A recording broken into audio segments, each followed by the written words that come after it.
चॅनलवर तुमचे स्वागत आहे। मी आज खास तुमच्यासोबत संवाद साधायला आलेलो आहे की संयुक्त पूर्व परीक्षा गट ब साठी कशा पद्धतीने अभ्यास करायला पाहिजे, काय मार्गक्रमण करायला पाहिजे, कशा पद्धतीने काय काय वाचायला पाहिजे। मी आता जे काही तुम्हाला सांगणार आहे ते तुम्ही वाचायला डायरेक्ट सुरुवात करा। 75% तुमचा प्रिलिमचा अभ्यासक्रम यातून कव्हर होणार आहे। त्याचबरोबर ह्याच्यामध्ये थोडंसं माहिती पण तुम्हाला मी सांगणार आहे, काय करायचं आत्ताच्या कंडिशनमध्ये ते पण सांगणार आहे। तर मित्रांनो, आत्ताचा जो काळ आहे, संपूर्ण जग हे लॉकडाऊन आहे, संपूर्ण जग घरामध्ये बसलेलं आहे। अशा वेळी आपल्या मनाची चलबिचलता मी ओळखू शकतो। आपलं मन हे चंचल असतं, मन वडाय वडाय उभ्या पिकातलं ढोर, बहिणाबाई म्हणतात तसं एका ठिकाणी ते थांबत नाही, खूप चंचल असतं। त्यामुळे आता खास मंगेश पाडगावकरांच्या एका कवितेपासून सुरुवात करूया। तर ती कविता आहे, सांगा कसं जगायचं। बरोबर आहे, तुम्ही ठरवायचं आता कसं जगायचं ते। सांगा कसं जगायचं, कणत कणत की गाणं म्हणत, तुम्हीच ठरवा। सांगा कसं जगायचं, कणत कणत की गाणं म्हणत, तुम्हीच ठरवा। डोळे भरून तुमची आठवण कुणीतरी काढतच ना, डोळे भरून तुमची आठवण कुणीतरी काढतच ना। ऊन ऊन दोन घास तुमच्यासाठी वाढतच ना, ऊन ऊन दोन घास तुमच्यासाठी वाढतच ना। शाप देत बसायचं की दुआ देत हसायचं, तुम्हीच ठरवा। सांगा कसं जगायचं, कणत कणत की गाणं म्हणत। काळ्या कुट्ट काळोखात जेव्हा काही दिसत नसतं, काळ्या कुट्ट काळोखात जेव्हा काही दिसत नसतं, तुमच्यासाठी कुणीतरी दिवा घेऊन उभं असतं, तुमच्यासाठी कुणीतरी दिवा घेऊन उभं असतं। काळोखात कुटायचं का प्रकाशात उडायचं, काळोखात कुटायचं का प्रकाशात उडायचं, तुम्हीच ठरवा। सांगा कसं जगायचं, कणत कणत की गाणं म्हणत। पायात काटा ऋतूनच बसतो, पायात काटे ऋतूनच बसतात, हे अगदी खरं असतं। फुलंही फुलून येतात, हेही खरं, हे काही खरं नसतं। फुलंही फुलून येतात, हे काही खरं नसतं। मग काट्यासारखं चलायचं का फुलासारखं फुलायचं, तुम्हीच ठरवा। सांगा कसं जगायचं, कणत कणत की गाणं म्हणत।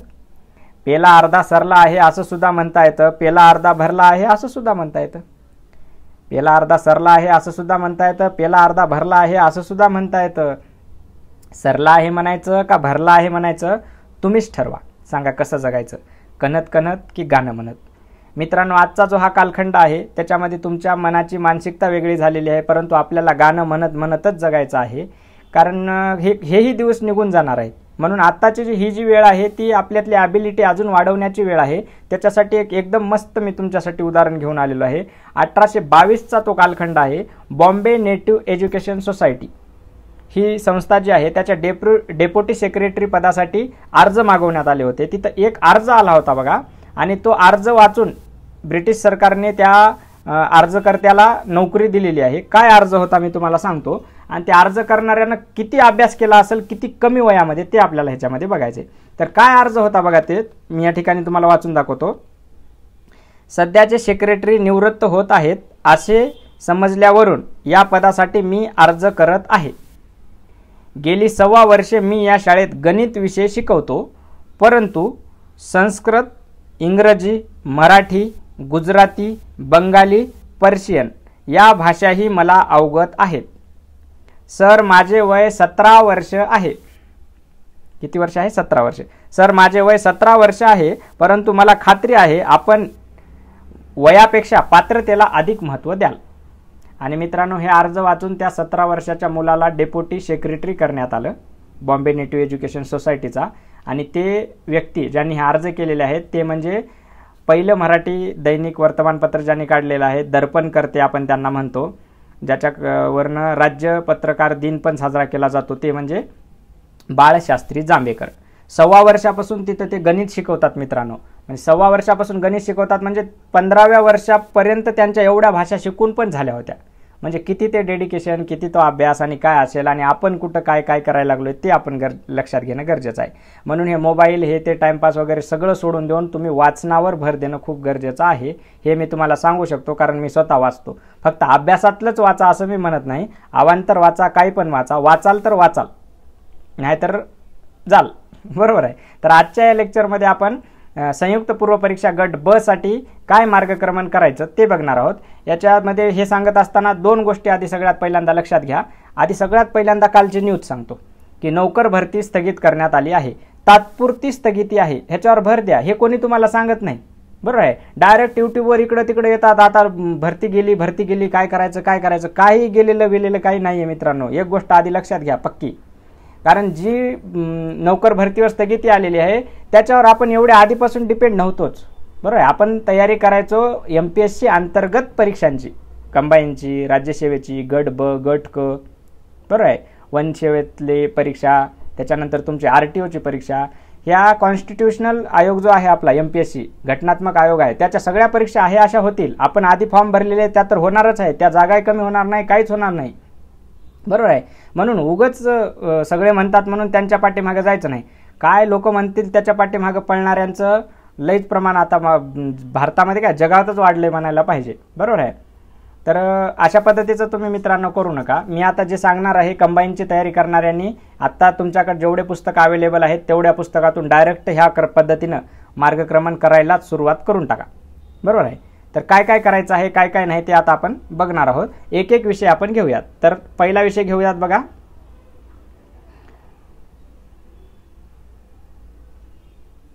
अर्थातच आपला आवडता विषय इतिहास.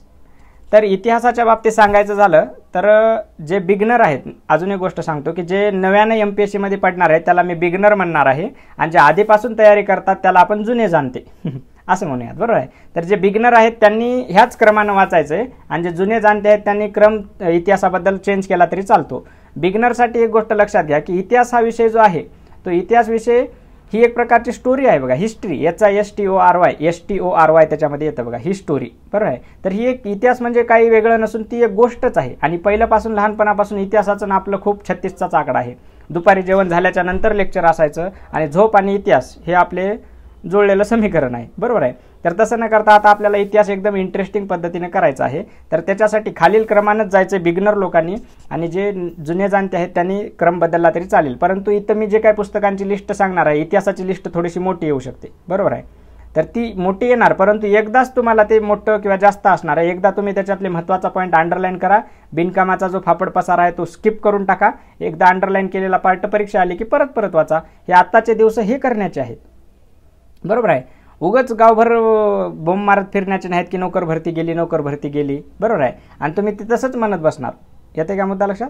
त्याची काही आवश्यकता नाही आपल्याला. आपल्याला फक्त हे अभ्यास करायचा आहे. आपल्या ॲबिलिटी, आपल्या ज्या काही गोष्टी आहेत त्या सतत सतत सतत सतत रिव्हिजन करत राहायचे, पाठांतर करत राहायचे. काही कमी नाही मित्रांनो. हे सिलेबस जर तुम्ही बघितला तर एकदम छोटासा सिलेबस दिलेला आहे, 4, 5, 10 ओळीचा सिलेबस आहे, परंतु त्याच्यामध्ये काय काय इन्क्लूड होतं ते आता तुम्हाला कळेल, बरोबर आहे. त्यामुळे येड्यागत करू नका आपल्या भाषेमध्ये, बरोबर आहे. जे आहे ते गरजेचं आहे ते करा, जास्तीत जास्त अभ्यास करा. आणि अभ्यास होत नाही असं म्हणण्यापेक्षा एक अख्खं पुस्तक वाचून काढा आणि मग म्हणा अभ्यासच होत नाही. मग होती काय बघूयात आपण हिंमत अभ्यास होत नाही म्हणण्याची, बरोबर आहे. त्याच्यानंतर तुम्हाला घरी गेल्याच्या नंतर सगळं मेन्सचं तुम्ही काही नेलेलं नसेल तर त्याच्यासाठी आपण एक वेगळं सिरीज इथं वेगवेगळे मराठीतले शब्दसंग्रह वगैरे काय घेता येईल का ते मी बघणार आहे. मी तुम्हाला भरपूर यूट्यूबवरती इकडं तिकडं साथ देत आहे.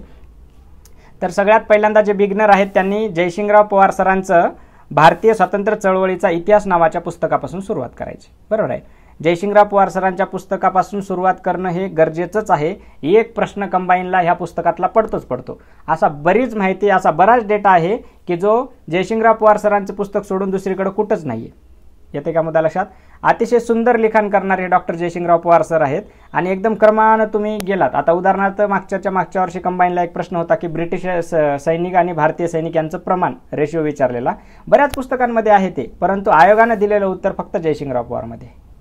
येते का मुद्दा लक्षात? म्हणून पवार सरांचं भारतीय स्वातंत्र्य चळवळीचा इतिहास हे पुस्तक वाचणं गरजेचं आहे. असेल तर तुम्ही ते वाचा, नसेल तर कोणाकडून मिळवा आणि वाचा. जे बिगनर आहेत त्यांनी इथूनच सुरुवात करायची आणि जे नवीन आहेत त्यांनी कुठंतरी ठेवून दिलेलं असतं. बरेच जण सांगतात की हे वाचायची गरज नाही, पण हे पण वाचावं लागतं, बरोबर आहे. त्यामुळे हे काढा आता, त्याच्यावरची धूळ बाजूला करा आणि जयसिंगराव पवार सरांचं ते पुस्तक वाचा. बरेच पॉईंट जयसिंगराव पवार सरांच्या पुस्तकातले दुसरीकडे कुठेही नाही आहेत, बरोबर आहे.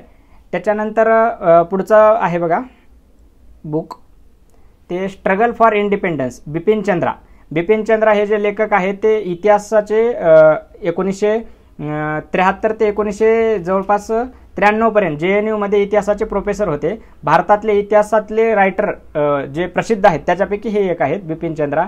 यांचे वेगवेगळे पुस्तक आहेत. स्ट्रगल फॉर इंडिपेंडन्स नावाचं पुस्तक आपल्याला वाचायचे. 2 ते 4 प्रश्न ह्याच्यातले फिक्सच पडतात, बरोबर आहे. आणि ह्या पुस्तकाचं एक वैशिष्ट्य काय आहे बघा, तर ह्या पुस्तकाची जी मांडणी केलेली आहे ती मांडणी कशी केलेली आहे बघा. उदाहरणार्थ तुम्हाला सांगतो की असहकार चळवळ, तर असहकार चळवळीच्या आधीच्या शेतकरी संघटना असतील, असहकार चळवळीच्या आधीच्या क्रांतिकारक चळवळी असतील त्या घेतल्यात, त्याच्यानंतर असहकार चळवळ घेतले, परत सहकार चळवळीच्या नंतरच्या शेतकरी संघटना असतील, त्याच्यानंतरच्या क्रांतिकारी संघटना असतील, ते पॉईंट घेतलेला आहे.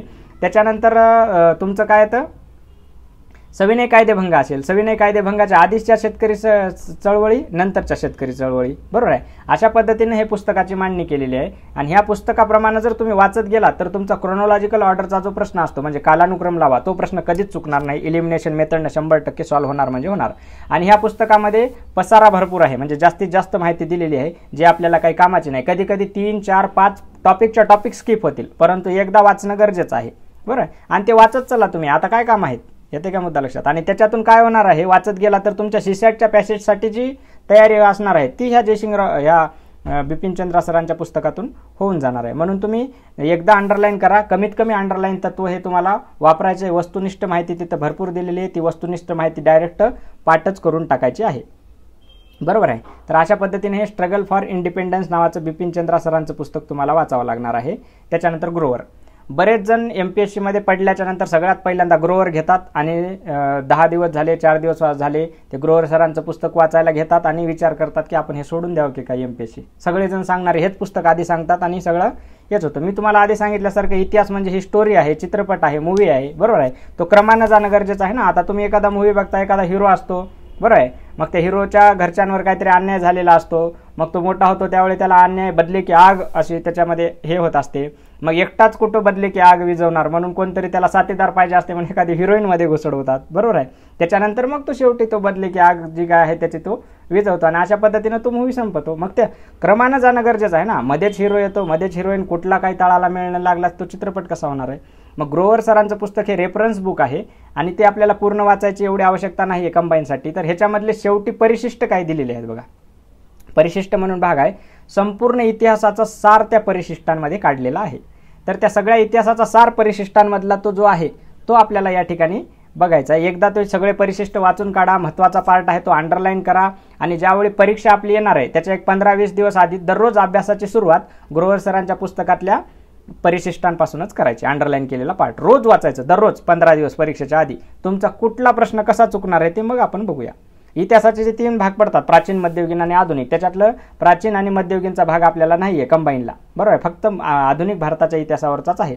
तर हे 3 महत्त्वाचे पुस्तकं आपल्याला बघायचे आहेत. जे बिगनर आहेत त्या सगळ्यांसाठीच महत्त्वाचे आहेत, पण बिगनर जे आहेत त्यांनी इथून सुरुवात करावी. जयसिंगराव पवार सरांचं पुस्तक, त्याच्यानंतर बिपिनचंद्र सरांचं पुस्तक आणि ग्रोवर सरांचं पुस्तक. आलं का मुद्दा लक्षात.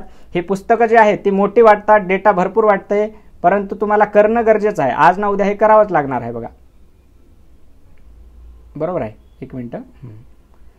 तर इथून आपल्याला अभ्यासाची सुरुवात करावी लागणार आहे. त्यानंतर बघा हा पार्ट काय आहे, महाराष्ट्राचा इतिहास, स्पेशल रेफरन्स टू महाराष्ट्र असं सिलेबसमध्ये मेन्शन केलेलं आहे प्रीच्या. तर महाराष्ट्राच्या इतिहासाबद्दल एक गोष्ट लक्षात घ्या की 2012 ते 2019 पर्यंतचे राज्यसेवेच्या मुख्य परीक्षेला पडलेले जे प्रश्न आहेत ते पडलेले प्रश्न आपल्याला गरजेचे आहेत, बरोबर आहे. ते पडलेले प्रश्न का गरजेचे आहेत किंवा काय आहे नेमकं बघा. तर आता हे जे राज्यसेवा मुख्य परीक्षा 2013 ते 2019 पर्यंत आयोगाचे पडलेले प्रश्न जे आहेत ते फक्त इतिहासाचेच नाही तर सगळ्याच विषयाचे आपल्याला तोंडपाठ करायचे. का सगळ्याच विषयाचे तोंडपाठ करायचे मित्रांनो, फॅन बंद आहे आवाजामुळे त्यामुळे जास्त घाम येते. तर का महत्त्वाचे आहेत ते प्रश्न. तर MPSC जे आहे ते आपल्यासोबत 2 गोष्टीतून संवाद साधत असते. एक तर तुमचं सिलेबस आणि दुसरं हे आयोगाचे पडलेले प्रश्न. आयोगाकडे असलेला डेटा हा फोडलाय आयोगानं असं म्हणायला काही हरकत नाही. येते का मुद्दा लक्षात. म्हणून हे प्रश्न खूप रिपीट होतात. म्हणून 2013 ते 2019 राज्यसेवेला पडलेले इतिहास, भूगोल, त्याच्यानंतर अर्थशास्त्र, राज्यघटना सगळे प्रश्न तोंडपाठ करायचे आहेत. आणि अजून एक गोष्ट अतिशय महत्त्वाची बारकाईने लक्षात घ्या की फक्त प्रश्न आणि त्याचं उत्तर हे आपल्याला वाचायचं आहे, सोडवायचं नाही, पाठच करून टाकायचे, वाचून टाकायचे. आणि असं सेट घ्या तुम्ही की त्याच्या खाली विश्लेषण नसलं पाहिजे म्हणतोय, बरोबर आहे. का नसलं पाहिजे म्हणतोय विश्लेषण. तर माझा अनुभव सांगतो आणि बऱ्याच जणांचा अनुभव सांगतो. एक प्रश्न असतो, प्रश्नाचं त्याच्या खाली उत्तर देतात, उत्तराच्या खाली त्याचं विश्लेषण असतं आणि विश्लेषण एवढं मोठं दिलेलं असतं की त्या विश्लेषणाच्या नादामध्ये प्रश्न काय होता हेच आपण विसरून जातो, बरोबर आहे. म्हणून आता सध्या तुम्हाला ज्यावेळी वाचायचे आहेत, आता नव्यानं वाचायचे त्यावेळी फक्त प्रश्न असावा आणि उत्तर असावा, प्रश्न असावा उत्तर असावं. असे मार्केटमध्ये नुसत्या प्रश्न उत्तराचे भरपूर पुस्तकं आहेत, भगीरथ प्रकाशनचं पण आहे, ते तुम्ही घेऊ शकता, बरोबर आहे. तर हे इतिहासावर या आता परत. तर महाराष्ट्राच्या इतिहासामध्ये बरेच प्रश्न जे कंबाईनच्या प्रिलिमला पडतात ते रिपीटच होतात, बरोबर आहे. त्याच्यामुळे गाठाळ सरांचं पुस्तक, कठारे सरांचं पुस्तक हे तर वाचायचंच वाचायचं आहे, परंतु जास्तीत जास्त प्रश्न हे काय होतात, रिपीटच होतात, बरोबर आहे. मग ते रिपीट झालेलेच प्रश्न आपल्याला हे होणार आहेत, पाठ करावे लागणार आहेत, तर इथून करायचं. त्याच्यानंतर महाराष्ट्रासाठी बघा काय करायचं आहे, तर 11वीचं जुनं जे पुस्तक आहे इतिहासाचं ते आपल्याला वाचायचं आहे. नवीन 11वीचं ह्या वर्षात आलेलं जे पुस्तक आहे ते वाचण्याची काही आवश्यकता नाही, बरोबर आहे. नवीन पुस्तक वाचायचं नाही, कारण ते प्राचीन मध्ययुगीनचं आहे, राज्यसेवेसाठी ते वाचायचं आहे, कंबाईनला काही आवश्यकता नाही. आणि गाठाळ सरांचं किंवा कठारे सरांचं कोणाचंही एक पुस्तक तुम्ही वाचा आणि मिनिमम अंडरलाईन तत्व त्या ठिकाणी तुम्ही वापरणं गरजेचं आहे, बरोबर आहे. तर समाजसुधारक ह्याच्यामध्ये जास्तीत जास्त दिलेले आहेत. त्या समाजसुधारकांवर पडलेले सगळ्याच्या सगळे प्रश्न रिपीटेड असतात. एवढी मोठा चान्स आपल्याला आहे मित्रांनो की रिपीटेड प्रश्न पडतात, हे आपल्याला माहीत असणं गरजेचं आहे. तुम्ही बाकी सगळं सोडून देऊन नुसते रिपीटेड प्रश्नावरच जरी हे अख्खं लॉकडाऊन घालवलात तरी पण मी सांगतो 100% तुमचा फायदाच होणार आहे. येते का मुद्दा लक्षात? त्याला एवढं महत्त्व द्या, कारण आयोगाचा तो डेटा काय झालेला आहे, बाहेर फुटलेला आहे. तेच प्रश्न रिपीट होतात, तेच कंबाईनला, तेच राज्यसेवेला, तेच मेन्सला, तेच प्रीला, सगळीकडे तेच प्रश्न असतात, बरोबर आहे. समाजसुधारक हे गाठाळ सर आणि कठारे सरांच्या पुस्तकात जास्त आहेत. मिनिमम अंडरलाईनचं तत्व वापरा, कमीत कमी अंडरलाईन करायचं आणि जास्तीत जास्त फॅक्च्युअल डेटा पाठ करून टाकायचा. समाजसुधारक म्हणजे काय असतात, तर समाजासाठी, समाजातून आकाराला आलेल्या माणसांना समाजसुधारक आपण म्हणतो, त्यांच्याबद्दलची माहिती. आलं का इतिहास लक्षात? तर इतिहासाला ह्या क्रमाने जाणं गरजेचं आहे. त्याच्यानंतर पुढचा सब्जेक्ट आहे बघा अजून एक. इथं दिसायला जरी ही पुस्तकं मोठी असली तरी वस्तुनिष्ठ डेटा जो आहे तो आपल्याला पाठ करायचा आहे, पण हे सगळं महत्त्वाचं आहे, आपल्याला करावंच लागणार आहे. हे मस्त. विज्ञान हा विज्ञान जो आहे, जे कला शाखेतून आर्टमधून बॅकग्राऊंडने गेलेले आहेत त्यांना थोडासा हार्ड जातो, आणि जे सायन्स बॅकग्राऊंडमधून गेलेले आहेत त्यांना पण तसाच हार्ड जातो. येते का मुद्दा लक्षात? वेगळा काही होत नाही विज्ञानामध्ये. आणि विज्ञानाच्या बाबतीत एक लक्षात घ्या, कंबाईनमध्ये विज्ञान विषयाचे जास्तीत जास्त प्रश्न म्हणण्यापेक्षा सगळेच्या सगळे प्रश्न वन लाईनर पडतात, बरोबर आहे. त्याच्यामुळे जास्त कन्सेप्टच्या मागे जायची काही एवढी आवश्यकता नाही आहे कंबाईनच्या परीक्षेसाठी. कन्सेप्टवर एखादा दुसरा प्रश्न असतो ते तुम्हाला येणार, थोडंसं शालेय पुस्तक वाचत गेल्याच्या नंतर तिथं कन्सेप्ट क्लिअरच होणार आहे. आता 6वीचं पुस्तक 6वीच्या पोराला कळल असं लिहिलेलं आहे, मग आपली डिग्री झालेली आहे हे ध्यानात घेणं आपण गरजेचं आहे. मग आपल्याला ते कळणारच आहे. कळतच नाही 6वीचं पुस्तक असं म्हणत बोंब मारत फिरण्यात काही अर्थ नाही आहे. तर विज्ञानामध्ये आपल्याला काय करायचे, जास्तीत जास्त डेटा पाठ करायचा आहे. इंग्लिश नावं काहीतरी असतात बघा, ग्लायसिन मॅक्सेल मार्किल, ॲडाझिका इंडिका, ॲसिकम सॅक्टम, बरोबर आहे. तर ही इंग्लिश नावं फक्त कशी लक्षात ठेवायची, कशी तुम्ही ध्यानात ठेवायची, त्याच्या हिंट कशा काढायच्या ते फक्त तुम्ही बघा, बरोबर आहे. फॅक्च्युअल डेटावरच विज्ञान. आणि विज्ञानच्या बाबतीत एक गोष्ट लक्षात घ्या, राज्यसेवेला पडलेले प्रश्न, प्रीला पडलेले प्रश्न, मेन्सला पडलेले प्रश्न, कंबाईनला पडलेले प्रश्न, सरळ सेवेला पडलेले प्रश्न, जिथं विज्ञानचा प्रश्न भेटेल तो डायरेक्ट तोंडपाठच करून टाकायचा. तोंडपाठ करणं म्हणजे काय, असं भुकोकंपट्टी करत बसणं नाही, लक्षात ठेवणं, तो नोंद करून घेणं. म्हणजे पडलेल्या प्रश्नासाठी एक डायरी करायची आणि पडलेल्याच प्रश्नाची एक नोंद करून घ्यायची. परीक्षेला जाताना तेवढं जरी वाचून गेला तरी बरेच प्रश्न रिपीट होतात. तर विज्ञानला काय करायचं बघा, तर शालेय पुस्तक 6वी ते 10वी नवीन जे शालेय पुस्तक आलेले ती सगळे वाचून काढायची, नोट्स काढायच्या, वाचून काढायचे, बरोबर आहे. आणि ह्या 6वी ते 10वीचे शालेय पुस्तकावर आपण आपल्या क्लासमध्ये प्रत्येक शालेय पुस्तकावर एक टेस्ट पण घेतलेली आहे, बरोबर आहे. नवीन पुस्तकांवर टेस्ट घेतलेली आहे. तर ती टेस्ट तुम्ही जे क्लासला होते त्यांनी वेळोवेळी सोडवा, आणि जे क्लासला नव्हते त्यांना मी माझा मोबाईल क्रमांक पुढे दिलेला आहे, त्याच्यावरती मला टेलिग्रामला मेसेज करा, मी आमच्या क्लासमध्ये झालेला तो शालेय पुस्तकावरचा पेपर तुम्हाला देतो. तुम्ही तो प्रत्येक इयत्तेचं पुस्तक वाचायचं आणि तो पेपर सोडवायचा, पुस्तक वाचायचा, पेपर सोडवायचा. तुमचा एवढा फायदा त्या पेपरमधून होणार आहे ते तुम्ही मला नंतर परीक्षा झाल्यावर परत सांगा. त्याच्यानंतर हे आलं का लक्षात, 6वी ते 10वी नवीन शालेय पुस्तकं भरमसाठ डेटा दिलेला आहे, कुठंच जायची गरज नाही. त्याच्यानंतर रंजन कोळंबे सरांचं विज्ञान तंत्रज्ञान नावाचं जे पुस्तक आहे त्याच्यामधला फिजिक्स, केमिस्ट्री आणि बायोलॉजी हा पार्ट फक्त वाचायचा आहे. त्याच्यामध्ये तंत्रज्ञानाचा पार्ट पण दिलेला आहे, तो मेन्ससाठी गरजेचा आहे, परंतु आत्ता सध्या आपल्याला फिजिक्स, केमिस्ट्री, बायोलॉजी अतिशय सुंदर पुस्तक सरांनी काढलेलं आहे, ते तुम्ही वाचा. सरांचे पुस्तकं म्हणजे एकदम आपल्यासाठी एकदम भरीव कामगिरीच आपण म्हणूयात MPSC मधली, बरोबर आहे. तर ते गरजेचं आहे. लुसेंट जीके, आता हे लुसेंट जीके फक्त विज्ञानासाठीच गरजेचं नाही, तर बरेच विषय आपल्याला लुसेंट जीके कायम आपल्या बॅगेमध्ये असावं मी सांगत असतो. लुसेंट जीकेचं पुस्तक हे 2 लँग्वेजमध्ये आहे, एक हिंदीमध्ये आहे आणि एक इंग्लिशमध्ये आहे. तुम्हाला जी लँग्वेज सुटेबल आहे त्या लँग्वेजमध्ये तुम्ही ते वाचणं गरजेचं आहे. आपल्या कोल्हापूरकडच्या, सांगली कोल्हापूर साईडच्या लोकांमध्ये थोडंसं मला जाणवलं की हिंदीबद्दल ते थोडंसं, आमच्या नांदेडला हिंदीबद्दल एवढा प्रॉब्लेम नाही आहे. आमचा अगोदरपासून मराठवाडा हा तेलंगणा वगैरे हैदराबाद ह्याच प्रांतामध्ये यायचा, उर्दू वगैरे तिकडं भाषा होती त्यामुळे येत नाही, परंतु इकडं थोडासा हिंदीला प्रॉब्लेम येतो, परंतु हिंदी भाषा थोडीशी शिकणं किंवा आत्मसात करणं गरजेचं आहे. इंग्रजी तरी करा किंवा हिंदी तरी करा, कारण तुम्हाला ज्यावेळी HRD वगैरे वेबसाईट्स केंद्र सरकारच्या बघायच्या त्यावेळी त्या एकतर इंग्लिशमध्ये असतात किंवा हिंदीत असतात, बरोबर आहे. त्यामुळे हिंदीवर थोडंसं हे करा. आणि हे विज्ञानबद्दल तर काही प्रॉब्लेमच नाही. विज्ञानमधले नावं जे आहेत, पोरीफेरा, त्याला हिंदीमध्ये वेगळं किंवा मराठीत वेगळं म्हणत नाही, पोरीफेराच म्हणतात. येते का मुद्दा लक्षात? सिलेंडर आटा त्याला तसंच म्हणतात, बरोबर आहे. त्याच्यामुळं लुसेंट GK मधला फिजिक्स, केमिस्ट्री, बायोलॉजी हा पार्ट आपल्याला करायचा आहे. त्यातल्या त्यात बायोलॉजीवरती बराच भर द्यायचा आहे. एकदम छोटंसं लुसेंट GK, त्याच्यामध्ये सगळंच आहे.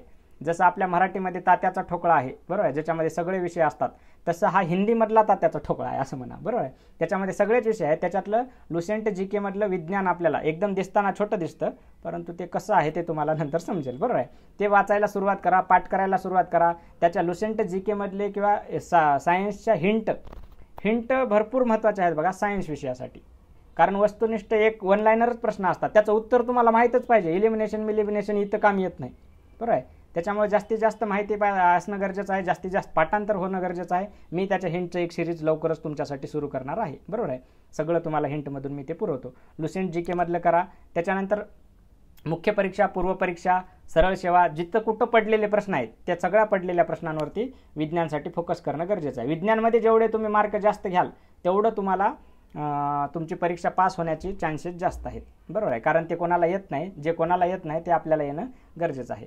त्याच्यानंतर राज्यघटना, हमखास मार्क देणारा हा विषय आहे राज्यघटना, बरोबर आहे. आणि परीक्षेमध्ये हमखास थोडंसं कन्फ्यूज करणारा पण आहे, म्हणून ह्याच्यामध्ये शब्दांचाच खेळ भरपूर आहे. म्हणून हा विषय जो आहे तो एकदम शांत चित्तानं जास्तीत जास्त रिव्हिजन आणि कन्सेप्ट समजून घेणं गरजेचं आहे. तर ह्याच्यासाठी कुठले पुस्तक वाचायचं आहे? ह्याच्यासाठी एकच पुस्तक आपल्याला वाचायचं आहे, रंजन कोळंबे सरांचं पुस्तक किंवा M. लक्ष्मीकांत सरांचं पुस्तक. ज्यांनी जे आधी पहिल्यांदा वाचत आलेलं आहात तेच पुस्तक तुम्हाला वाचायचं आहे.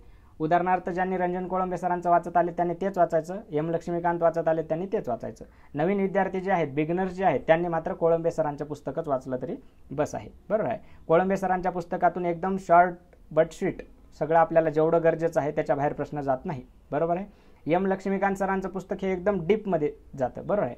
तर आपल्याला डीपमध्ये जायचं नाही आहे, तर आपल्याला या ठिकाणी डेप्थ गरजेची नाही, तर या ठिकाणी लेंथ किंवा डिस्टन्स गरजेचं आहे. तर डिस्टन्स गाठण्यासाठी कोळंबे सरांचं पुस्तक गरजेचं आहे. आणि M. लक्ष्मीकांत काय असं वाईट आहे, खराब आहे असं म्हणू शकत नाही, आपली ती लायकी पण नाही आहे तसं म्हणण्याची, बरोबर आहे. ते एकदम ग्रेटच पुस्तक आहे, परंतु जे नवीन आहेत किंवा ज्यांनी कधीच वाचलं नाही त्यांना काही तेवढी आवश्यकता नाही आहे.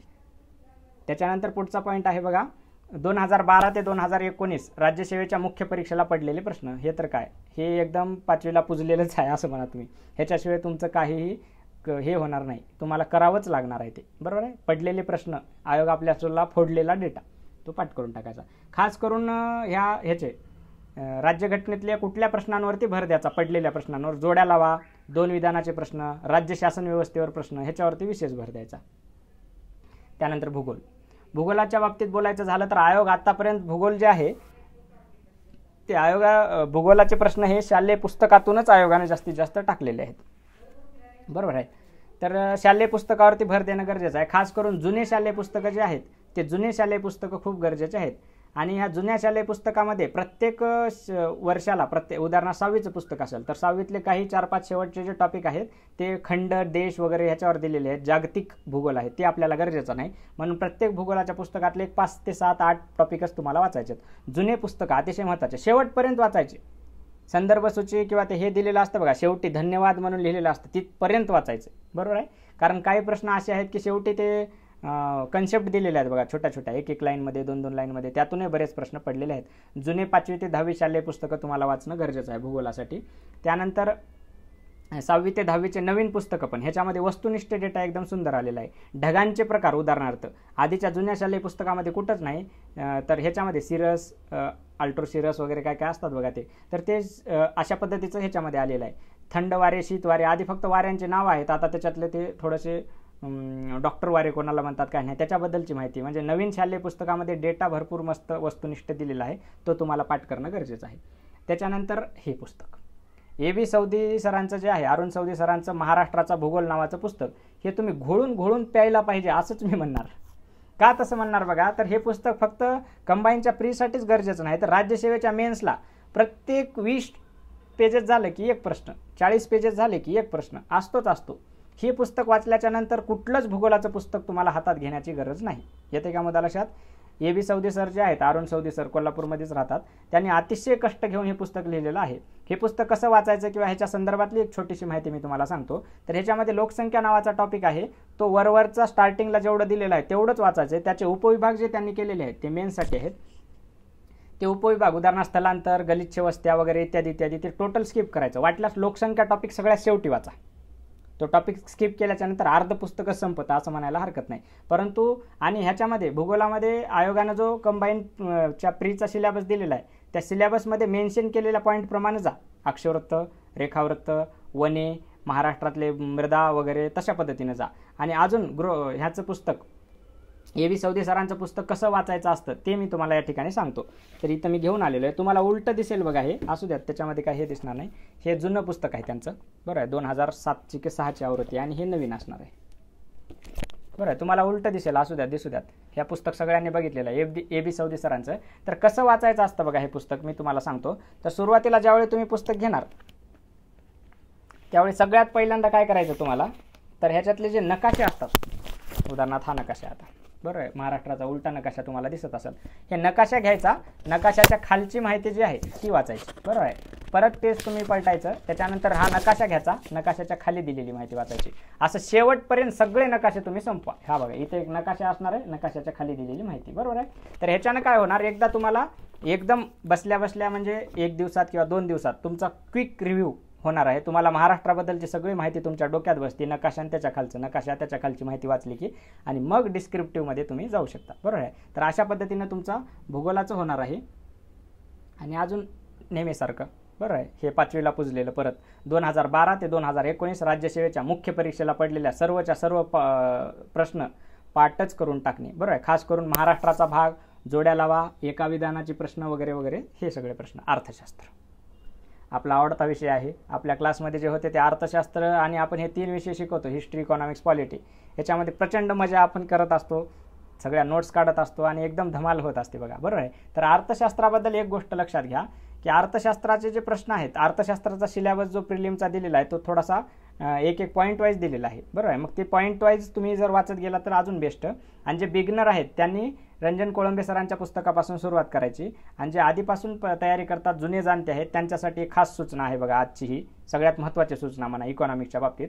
कधी पण इकॉनॉमिक्सचा अभ्यास करत असताना काय करायचं, तर तुमच्या सकाळ वार्षिकी असेल किंवा तुमच्याकडे जी कोणती वार्षिकी असेल, देवा जाधव सरांची वार्षिकी असेल किंवा कोणती वार्षिकी असू द्यात, किंवा परिक्रमा, याच्यामधले आर्थिक घडामोडी जे आहेत ते त्या वर्षीच्या, उदाहरणार्थ आता मार्च 2019 ते मार्च 2020 आर्थिक घडामोडी सगळ्याच वाचून काढायच्या सगळ्यात आधी, बरोबर आहे. आणि त्याच्यानंतर तुम्ही तुमच्या नोट्स वाचा काढून आपण दिलेल्या, किंवा तुम्ही रंजन कोळंबे सरांचं पुस्तक वाचा. आधी आर्थिक घडामोडी वाचायच्या प्रत्येक रिव्हिजनच्या वेळी, आधी आर्थिक घडामोडी पूर्ण वर्षभराच्या, आणि त्याच्यानंतर पुस्तक, आर्थिक घडामोडी त्याच्यानंतर पुस्तक. त्याच्यानं काय होणार बघा, तुम्हाला आधी आर्थिक घडामोडी काय घडल्यात त्या सगळ्या कळणार, आणि तुम्ही पुस्तक वाचत असाल त्यावेळी तुम्हाला आपोआपच कळणार, हा आकडा बदलला आहे, हा आकडा चेंज झाला आहे, ह्याच्यामध्ये इथं बदल झालेला आहे, ह्या संख्या वाढलेली आहे, ही संख्या कमी झालेली आहे, अशा पद्धतीचं तुमचं होणार. म्हणून हे अशा पद्धतीनं करणं गरजेचं आहे. परिक्रमेमध्ये पण अतिशय सुंदर पद्धतीनं तुमचं आर्थिक घडामोडी मांडलेल्या असतात. कुठूनही तुम्ही आर्थिक घडामोडी कळा. जे बिगनर आहेत त्यांनी रंजन कोळंबे सरांचं पुस्तक वाचा, बरोबर आहे. सगळं सोप्या भाषेमध्ये सांगितलेलंच आहे. कळलं नसेल तर आपण यूट्यूबवरती एक सिरीज छोटंसं सुरुवात करणार आहोत, छोट्या छोट्या कन्सेप्ट अर्थशास्त्राच्या मी तुम्हाला सांगेल. त्यासाठी तुम्हाला हे तुकामने आपलं यूट्यूब चॅनल जे आहे ते सबस्क्राईब करावं लागेल, बरोबर आहे. त्यानंतर पुढं काय आहे बघा, हे आता सांगितलेले सब्जेक्ट वाचण्याच्या आधी तुम्हाला चालू घडामोडी घेणं, आणि परत हे 2012 ते 2019 राज्यसेवेच्या मुख्य परीक्षेला पडलेले सगळे प्रश्न वाचून काढायचे, पाठच करायचे. खास करून सार्वजनिक वित्त नावाचा जो टॉपिक आहे, अर्थसंकल्प असेल, तूट असेल, तुटीचा अर्थ भरणा असेल, बरोबर आहे, अर्थसंकल्पाचे प्रकार असतील, लोकलेखा समिती, अशा सगळ्या समित्या वगैरे, जे काही सार्वजनिक वित्त टॉपिक जो आहे तो अतिशय मोठा टॉपिक आहे, त्याच्यावरचे प्रश्न तुम्हाला पाठच करणं गरजेचं आहे. त्याच्यानंतर आले चालू घडामोडी. चालू घडामोडी इतिहासासारखं आहे बघा. इतिहासाला जसं स्काय लिमिट होतं, जेवढं वाचाल तेवढं कमी, तसं हे चालू घडामोडीला जेवढं वाचाल तेवढं कमी आहे. आणि ह्या चालू घडामोडीमध्ये सगळ्यात महत्त्वाचा पार्ट, चालू घडामोडीवर कंबाईनला 10 ते 15 पर्यंतचे प्रश्न पडतात, तर त्याच्यापैकी 7 ते 8 प्रश्न हे ऑल इंडिया रेडिओ न्यूजवरचे असतात. ते किती महत्त्वाचे असतात, जे ते आपल्या all India radio news follow करतात त्यांना माहीत आहे बघा, बरोबर आहे. आपले बरेच विद्यार्थी ते फॉलो करतात, मला ते सांगतात काही जण सांगतात. आता परवाच एका स्टुडंटने मला सांगितलं की ती काय करते की त्या महिन्याचं मासिक समजा वाचायचं असेल तिला, मॅगझिन 1 महिन्यात समजा जानेवारीचं वाचायचं असेल, तर ती काय करते तर जानेवारीच्या महिन्यामधल्या आपल्या ऑल इंडिया रेडिओच्या सगळ्या न्यूज वाचून काढते आणि मग जानेवारीचं ती काय करते मासिक वाचते. ती म्हणते कोणताच पॉईंट असा येत नाही की त्या मासिकामधला की आपल्याला त्याच्याबद्दलची थोडी तरी माहिती नाही. बरोबर आहे. आणि फक्त 5 ते 6 मिनटं लागतात तुम्हाला ते कॉपी करून वाचायला, आणि एवढं महत्त्वाचं असून आपण करत नाही तर मग त्याची काय अवघडच आहे. ऑल इंडिया रेडिओ न्यूज वर्षभराच्या तुम्हाला हव्या असतील तर तुम्हाला तुकामणी नावाचं यूट्यूब चॅनल आहे, ते जॉईन करावं लागेल. त्या ठिकाणी आपल्या न्यूज जे आहेत त्या आपण सगळ्या हँडरिटन, मी स्वतः नोट्स काढून ते तिथे लिहिलेले आहेत, त्या तुम्ही त्या लिहून घ्या आणि वाचा. त्याच्यानंतर जानेवारी 2019 ते एप्रिल 2020 पर्यंतचे म्हणजे आत्तापर्यंतचे लोकराज्य मासिकाच्या नोट्स कुठून पण वाचा. लोकराज्य हे अतिशय महत्त्वाचं आहे. राज्य शासनाचं ते असतं, त्याच्यामधले भरपूर प्रश्न आपल्याला पडतात. लोकराज्याच्या कव्हरवर दिलेल्या ज्या काही योजनांच्या हे असतात बघा ॲडव्हर्टाइजमेंट, त्याच्यावरती बरेच प्रश्न पडत असतात. बरोबर आहे. बसस्टँडमध्ये पण लावलेले ॲडव्हर्टाईज असतात आपल्या, त्याच्यावरती प्रश्न पडतात. बरोबर आहे. कुठूनही प्रश्न पडतात हे करंटचे. आणि लोकराज्य मासिकाच्या नोट्स तुम्हाला परिक्रमेमध्ये पण दर महिन्याच्या परिक्रमेत देतात किंवा देवाजाधवर सरांच्या वार्षिकीमध्ये पण ते सगळ्या नोट्स वर्षभरातल्या लोकराज्य मासिकाच्या काढून देतात. देवा जाधवर सरांना मी थोडंसं करंटसाठी फॉलो करतो, कारण मला असं वाटतं की करंटमध्ये सध्या त्यांच्या एवढं म्हणजे मागच्या बऱ्याच वर्षापासून त्यांचा त्याच्यामध्ये खूप हातखंड आहे, त्यामुळे त्यांचं एकदम चांगलं असतं कुठला पण डेटा किंवा काय असेल ते. त्या लोकराज्याच्या मासिकाच्या नोट्स तुम्ही काढणं गरजेचं आहे. त्याच्यानंतर कोणतीही एक वार्षिकी वाचा. बरोबर आहे. बरेच जण विचारते ही वार्षिकी वाचू का ती वार्षिकी वाचू का ती वार्षिकी वाचू. सगळ्या वार्षिकी सारख्याच असतात, सगळीकडे सारख्याच घडामोडी घडणार आहेत ना, वेगळं थोडंच असणार आहे. म्हणून कोणती तुम्हाला जी सुटेबल वाटेल ती तुम्ही वाचा. दररोज करंटसाठी परीक्षा जवळ आल्याच्या नंतर हे बनवलेलं आहे, दररोज 1 तास देणं गरजेचं आहे. बरोबर आहे. शेवटी झोपताना जर करंट करून झोपला तर अजून बेस्ट, म्हणजे रात्री ते थोडंसं रिकॉल आपोआप होत राहतं. तर अशा पद्धतीने हे करंटचं करायचे. त्यानंतर गणित आणि बुद्धिमत्ता, ह्याच्यासाठी मी काय सांगणार आहे बघा. गणित आणि बुद्धिमत्तेला कुठलंही पुस्तक तुम्हाला रेफर करायचं नाही कन्सेप्टसाठी किंवा समजून घेण्यासाठी, तो पॉईंट किंवा तो काय आहे गणित वगैरे काय असतील ते. तर त्याच्यासाठी मी एक चॅनल सांगतो बघा, करंट अफेअर्स फंडा. तर ते चॅनल हिंदीमध्ये असणार आहे, परंतु एकदम सुंदर पद्धतीने त्या सरांनी सगळं घेतलेलं आहे. कसं असतं बघा ते, तर त्याच्यामध्ये टाकायचं टाईम वर्क, त्याच्या पुढे लिहायचं CAF करंट अफेअर्स फंडा. मग टाईम वर्कचे सगळे टाईप आणि त्याच्या एकदम शॉर्टकटमध्ये मेथड सांगितलेले आहेत विदाऊट फॉर्म्युला. मग एक वही टाकायची, वहीवरती त्यांनी शिकवलेलं सगळं लिहून घ्यायचं, नोट करून घ्यायचं, त्याची सगळी गणितं मांडून घ्यायची. एकदा ती गोष्ट तुम्ही त्यांची शिकलात की कशा पद्धतीने त्यांनी शिकवलेलं आहे, त्याच्यानंतर मग पंढरीनाथ राणे सरांचं पुस्तक घ्या, त्याच्यामधला टाईम वर्क काढायचा आणि तिथले प्रॉब्लेम सगळे सोडवायचे. त्याच्यासाठी मेथड पंढरीनाथ राणे सरांची वापरायची नाही, तर मेथड करंट अफेअर्स फंडावाल्याची वापरायची. बरोबर आहे. तर कोणते कोणते टॉपिक पडतात, काय काय नाही हे तुम्हाला माहिती आहेच. बरोबर आहे. त्याची पण एखादी लिस्ट पाहिजे असेल तर आपण करूयात, मी तुम्हाला सांगतो. त्या क्रमानं तुम्हाला टॉपिक, उदाहरणार्थ सिलोजियम असेल, बरोबर आहे, त्याच्यानंतर तुमचं इनइक्वॅलिटी असेल, हे सगळे टॉपिक त्या करंट अफेअर्स फंडावर एकदम मस्त घेतले आहेत. इनइक्वॅलिटी म्हणजे A greater than B greater than C equal to वगैरे, आणि खाली 2 विधानं दिलेले असतात, योग्य अयोग्य विचारलेले असतात. बरोबर आहे. इनइक्वॅलिटी ते पण एकदम सुंदर त्यांनी तिथं एक्सप्लेन केलेलं आहे. करंट अफेअर्स फंडा नाव लक्षात ठेवा, करंट अफेअर्स फंडा. गणित आणि बुद्धिमत्तेला हेच फॉलो करा असं मी तुम्हाला सांगतो. बरोबर आहे.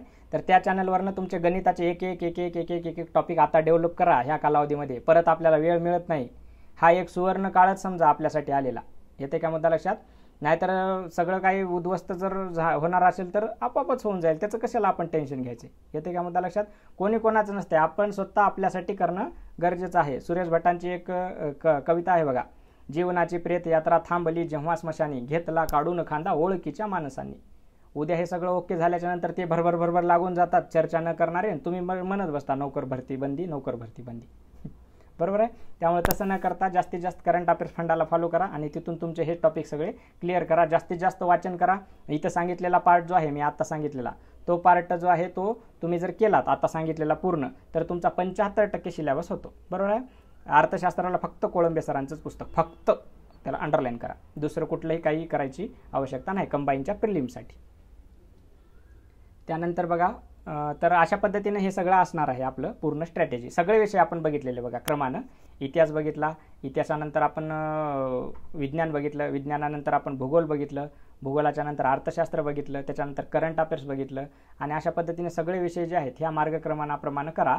आणि आत्ताच्या ह्या कालखंडामध्ये बरोबर आहे तुमची मानसिक स्थिती जी आहे ती जास्तीत जास्त स्टेबल कशी राहील हे ठेवणं हे बघणं आपल्याला गरजेचं आहे. त्याच्यासाठी ह्या अशा सगळ्या कंडिशनमध्ये तुम्हाला इथं मुद्दामून मी संवाद साधायला आलेलो आहे. ह्यावेळी मला एक कविता आठवायला लागलेली आहे बघा, कुसुमाग्रजांची, सगळ्यांना ती माहीतच आहे. ओळखलत का सर मला, कना कविता. ओळखलत का सर मला पावसात आला कोणी, ओळखलत का सर मला पावसात आला कोणी, कपडे होते करदमलेले केसावरती पाणी. क्षणभर बसला नंतर हसला बोलला वरती पाहून, क्षणभर बसला नंतर हसला बोलला वरती पाहून, गंगामाई पाहुणी आली गेली घरट्यात राहून. माहेरवाशीन पोरीसारखी चार भिंतीत नाचली, मोकळ्या हाती जाईल कशी बायको मात्र वाचली. मोकळ्या हाती जाईल कशी बायको मात्र वाचली. भिंत खचली चूल विजली होते नव्हते गेले, भिंत खचली चूल विजली होते नव्हते गेले. प्रसाद म्हणून पापण्यांमध्ये पाणी तेवढे राहिले, प्रसाद म्हणून पापण्यांमध्ये पाणी तेवढे राहिले. कारभारणीला घेऊन संगेसर, कारभारणीला घेऊन संगेसर आता लढतो आहे, पडकी भिंत बांधतो आहे चिखलगाळ काढतो आहे. पडकी भिंत बांधतो आहे चिखलगाळ काढतो आहे. खिशाकडे हात जाताच हसत हसत उठला, खिशाकडे हात जाताच हसत हसत उठला.